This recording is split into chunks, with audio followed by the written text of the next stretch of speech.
Peter STITZ is very thorough in everything he does at work, counting each item several times over.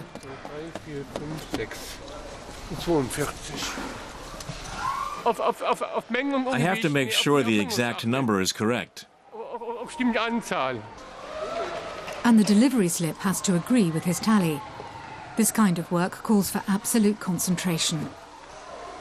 Operating a computer is no easy feat for Peter. He has severe learning disabilities. He's had a full-time job for 2 months now at a logistics company.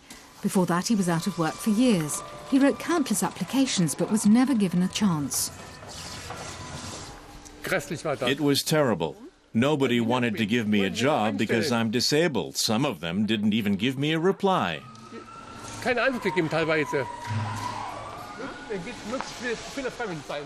Then this company took him on. The management liked the fact that he's more motivated than many other employees.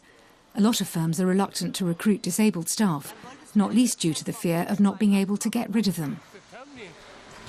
It's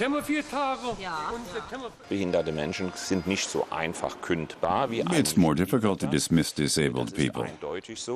It's so crucial to know what they can do and whether they'll manage the job. Of course, there's a certain risk that's just lower with a non-disabled employee. PHILIPP EISENMANN works at insurance giant Allianz in Munich.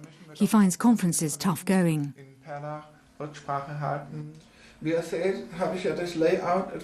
While he can speak perfectly well, his hearing is severely impaired. To him, his colleagues sound roughly like this. Lip reading helps, but not always. The main problem for me is following who says what when. Sometimes the colleague next to me will ask a question after the boss says something. But by the time I realize he's talking and turn around, he's already finished the sentence.